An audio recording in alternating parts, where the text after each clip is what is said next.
kakšno je stanje na projektu, ga bomo danes povedali. Z nami je tudi zato župan občine Vodice, gospod Aco Šuštar, ki nas bo seznal, kaj se dogaja v občini. Izvolite. Hvala lepa. V Vodicah imamo pravzaprav projekt v celoti zaključen. 8.6. smo za projekt 9,3 km hrbtenice fekalne kanalizacije prejeli tudi strani upravne enote Ljubljana, uporabno dovoljenje, kar pomeni, da zdaj smo v pričakovanju, tako naši občani kot tudi občina, da se projekt v celoti zaključi in da v naslednjem letu verjamem, da pričnemo s priklopi objektov na kanalizacijo in odklopi ali pa izklopi greznic z našega območja. Če mi dovolite na tem mestu, bi se zahvalil pravzaprav vsem občanom, ki so trpeli samo čas gradnje, zahvalil bi se vsem, ki so delali na projektu. Predvsem bi se pa zahvalil vsem tistem občanom, lastnikom zemljišč, ki so nam brezplačno odstopili služnost za gradnjo te kanalizacije, in sicer 106 parcel, na 106 parcelah smo dobili brezplačno služnost, samo služnost za eno parcelo, je pač bila poravnana v minimalnem obsegu. Tako da še enkrat sem vesel in zelo zadovoljen, da smo skupaj z mestno občino Ljubljana in skupaj z občino Medvode ter z Voko Snago uspeli ta projekt pravzaprav približati zaključku in verjamem tudi, da ga bomo skupaj uspešno zaključili in v najkrajšem možnem času uredili tudi to problematiko odvajanja in čiščenja odpadnih voda, ki je pomembna.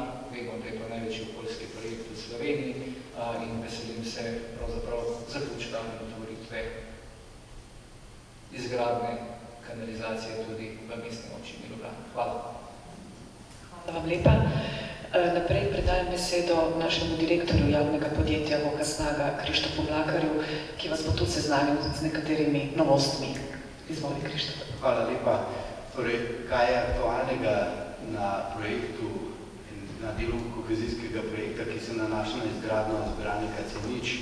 Pred dnevi smo na osnovi dobljene sodbe na upravnem sodišču prejeli tudi strani Ministrstva za okolje in prostor razveljavitev tiste ničnosti za 6 metrov gradbenega dovoljenja, tako da imamo sedaj od Broda do Ježice vsa pravnomočna gradbena dovoljenja in lahko nemoteno nadaljujemo z gradnjo. Na celotni trasi 12 km nam manjka še čisto en manjši del pri Stožicah pri hipodromu, ki bo pa tudi v kratkem pridobljen, torej to gradbeno dovoljenje, tako da se bo lahko gradnja zbiralnika nadaljevala. Župan, izvolite. Jaz bi pa se nadovezal na to, kar je rekel moj kolega Aco iz občine Vodice. Treba povedati tudi, da je občina Medvode dokončala svoj projekt C0 in vložila na upravno enoto za uporabno dovoljenje. In najbolj me veseli, da so občani v občine Vodice podelili služnostno pravico za gradnjo C0 brezplačno, če sem dobro razumel, po 120 razen enega, ki sem dal plačno, no situacija v Ljubljani je pa popolnoma drugačna. Mi zdaj v bistvu stojimo med Rojami in pa Črnučami, cirka 2800 metrov je treba narediti, pri čemer še enkrat poudarjam, Vodice imajo uporabno dovoljenje, se pravi njihov kanal z njihove občine prihaja v Ljubljano, tam imajo pa dve možnosti, da se priklopijo na C0 ali pa spuščajo v podalnico, ker so gore teče dol na enako Medvode.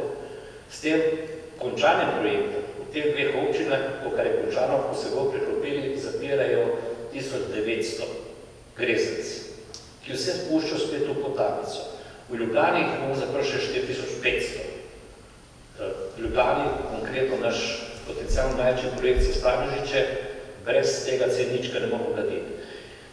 Mi imamo pravnomočne gradbeno dovoljenje tudi teh 6 metrov, ker je bilo izničeno, po mojem nepravilno, kar je zdaj spet dokazano, to bomo lahko dali, tako tudi odločbo MOP-a, ker je drugi stopnji ugotovila, da ni bilo prav to, da so izničeno gradbeno dovoljenje, so nam nazaj vrnili.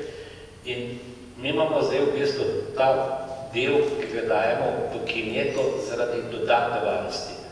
Ne v Vodicah, ne v Medvodah, ne na drugem delu Ljubljane nimamo kinete samo to, ker je pač bila odločitev strokovna, da še pojačamo, podvojimo to varnost.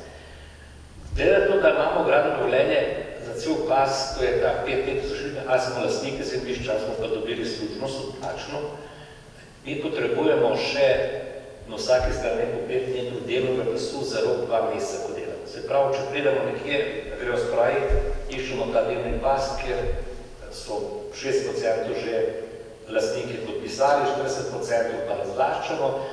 In imamo enega gospoda Mrzela, ki se že v življenjsko poslanstvo, da on prepreči to gradnjo in ne vem, kaj si misli, ne prepreči to gradnjo, potem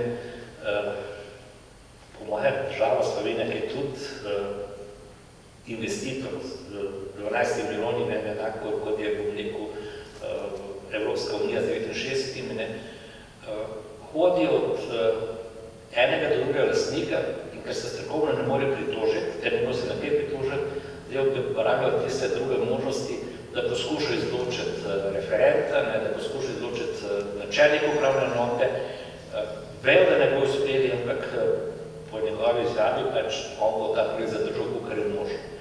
Kaj namen tega, si ne znam predstavljati, ker projekt, ki je največji evropski projekt na tem področju v Sloveniji, mora biti zgrajen.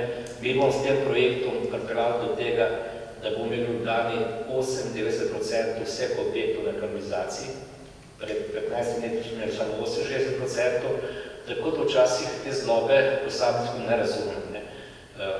Ko smo se odločili za kineto, smo se odločili, da ja, ta štirkratna varnost, ki je že v ceni, ki se prav podoji, tudi če bi celi steklo za nekaj časa po betonski kineti, ker potem pa te naši merilci odpadnikov da ugotovijo, da se je tlak znižal, da ta trenutek zaprejo zbiralnik in se popravijo, kar do tega ne bo prišlo.